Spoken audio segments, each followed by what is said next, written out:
Tom would be the guy to show the soil. He would be the guy to show the soil sample.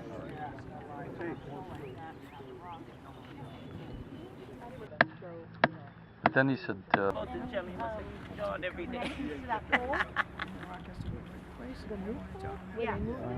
Yeah. I'm sure it's going to be ready to vacuum. So you like natural soils, like you have topsoils, but then, I mean, I don't know if that's from housing and rocks or whatever. It looks like natural soils, and then you get the lighter stuff down bottom. So it looks like natural soil. Everything will be good. So I went by the stone before I came here. He still didn't write it. So he said he stopped by there earlier today. He said he was starting at noontime today. I didn't see anything. All right, that's a good idea. No. As far as, you know, I'm not sure if you've already explained it, but looking for things to go down and make sure they don't impact anything that's in the way for this culture. I don't know what the stratigraphy looks like, but you know, if you go to a development site, people peel back the topsoil and then it changes to subsoil very abruptly. That's the juncture where you want to go the most slow, and you might want to pause and scrape and inspect if you see any soil discolorations. But when you get past that, like kind of situation, it's kind of you might find that it's just undisturbed glacial sand and things like that. So it's usually a few inches down. You have to get really cautious.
Yeah, so if you can just kind of just make it all neat and get what you can to that level, we'll clean it up and take another look at it.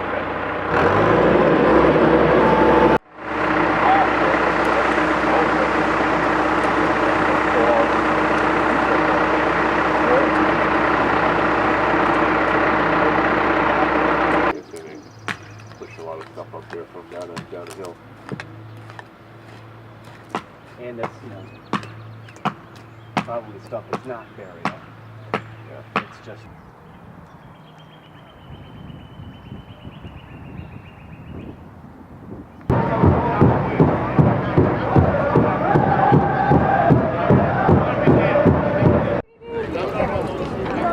Please find your seats.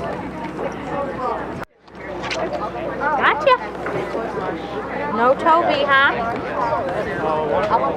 He didn't come with you? No.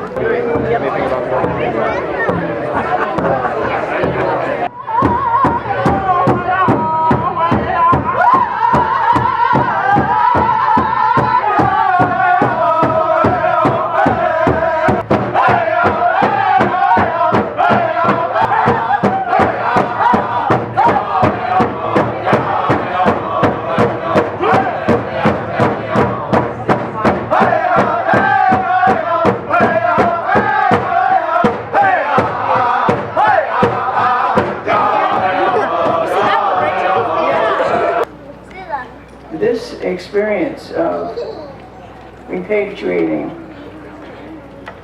our ancestors of this magnitude, we know has stimulated a lot of emotion of all kinds.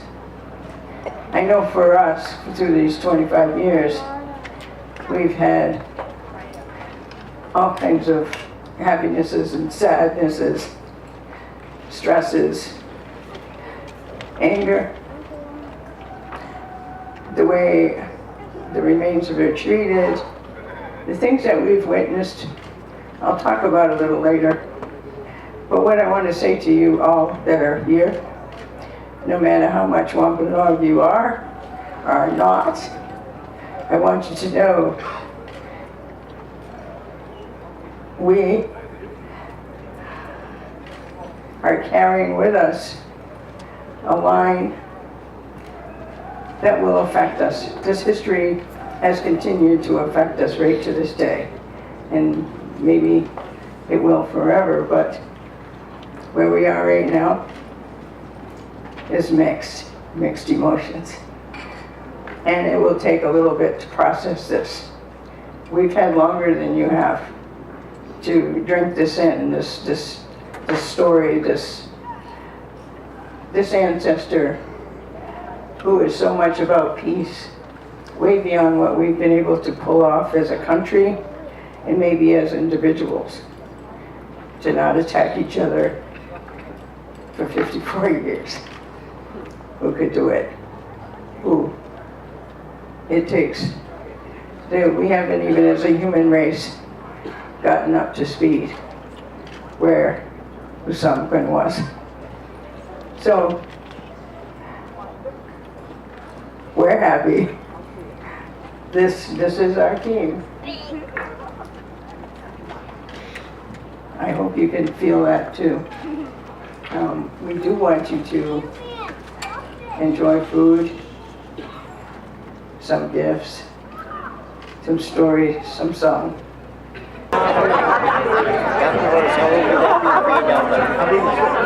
I know.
Family to see it too afterwards.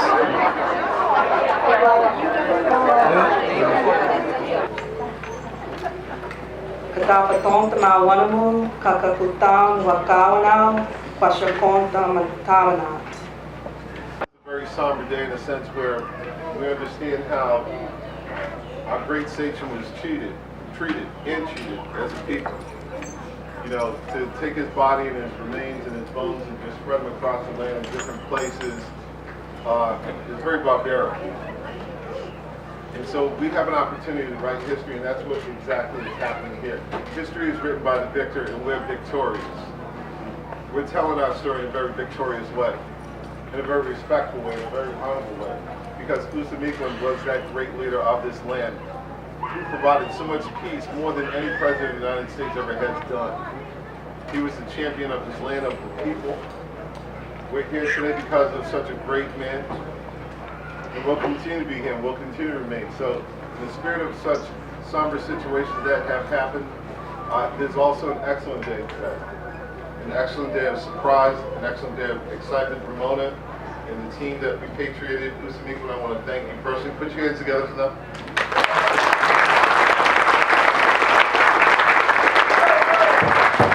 Oh, go ahead. All right. So I just want to thank everybody for coming out today, and let's feel in the spirit of Usamikwan. Let's continue his medicine. Let's continue his vision.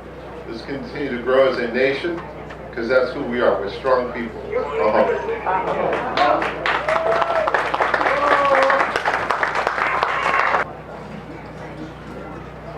It's a time like this when there have been so many prayers on so many of the parts of this. I mean, through the years, of course, but so many in the last 2 days. When there are ceremonies in a place, it becomes a sacred ground. This was always a sacred ground, but it was forgotten and destroyed, but not entirely. I find it very interesting that this same place where was our burial grounds sort of preserved itself. It's not a housing development. It's not a shopping mall. It's a park where people have come to gather and relax. Now, people will come here and understand that it was a burial grounds and it has become a burial grounds again because we have re-entered in this spot. And in all ceremonies, we invite our ancestors to be present. And so we must understand that they're here as well. And they're watching us and listening to us and seeing how we are as people of the Wampanoag Nation. I can say that as a coordinator for this repatriation group, that we have carried ourselves in a very dignified manner. We have pulled out our professionalism. We have protected ourselves as well. Everywhere we went, to all of these museums, we went through the struggles together without losing our temper and embarrassing our nations. We have been diligent, and the Wampanoag Confederation is in fact known nationwide. We set a precedent for other tribes who could and needed to become confederations in order to practice repatriation, to be involved in NAGPRA. And some nations had many tribes amongst them just like ours, but they didn't know how to approach repatriation without fighting and arguing with one another who gets what. So they copied us, and we are the people of the first light. And we started something very good and very strong, and that you can be proud.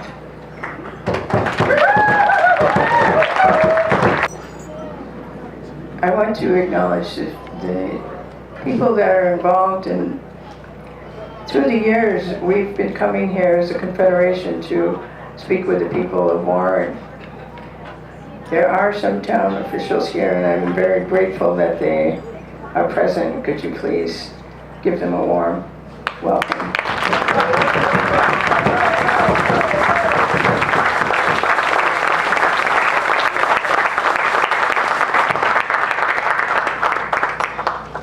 We found this town to be incredibly warm and generous. It was about 15 years ago, they gave us a block grant of money of $15,000 to help us to re-enter. Unfortunately, we had struggles with museums and we were unable to collect everything that was out there. So we had to wait until we have everything possible before we re-enter. So thank you for your patience and all of your assistance. And for in the future, when Wampanoag people come here to make offerings and say prayers, may they always be respectful of the people of Warren and the land that they have here.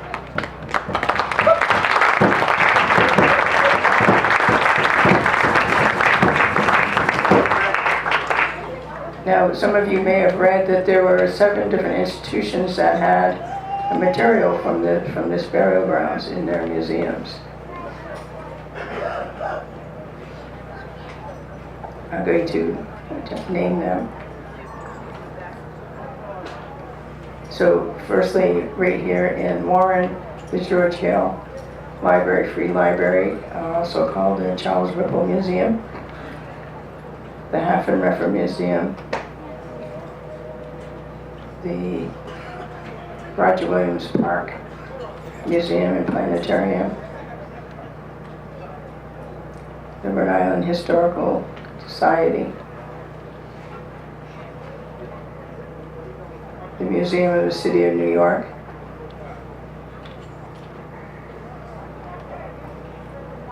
the National Museum of American Indian,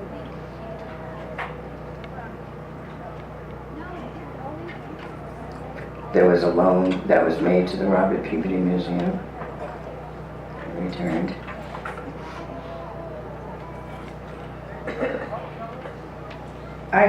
We have, as a confederation, invited those NAGPRA representatives from those museums to be present with us today.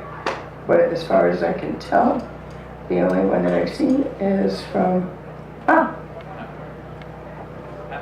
yes, it's from the Hafen-Reffer Museum. Could you give them a warning?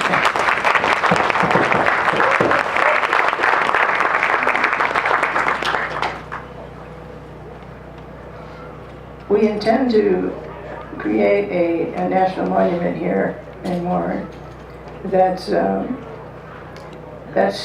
for the future. We do have a stone that many of you, probably all of you, have seen by now. We put that there so that people could gather there from time to time, alone if they needed to, or in small groups to just think about this past 400 years of Wampanoag and English togetherness. It's amazing that the Wampanoag Nation has survived. It is, I know the history. I know a little too much of the history. But I can say that my heart has lifted since yesterday. And I don't think I'll be the same person after this.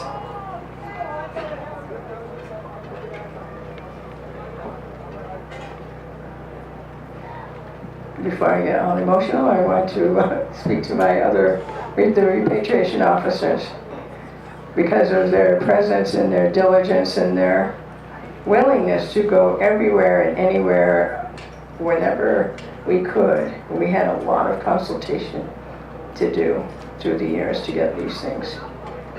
Yeah. Thank you so much, Jim.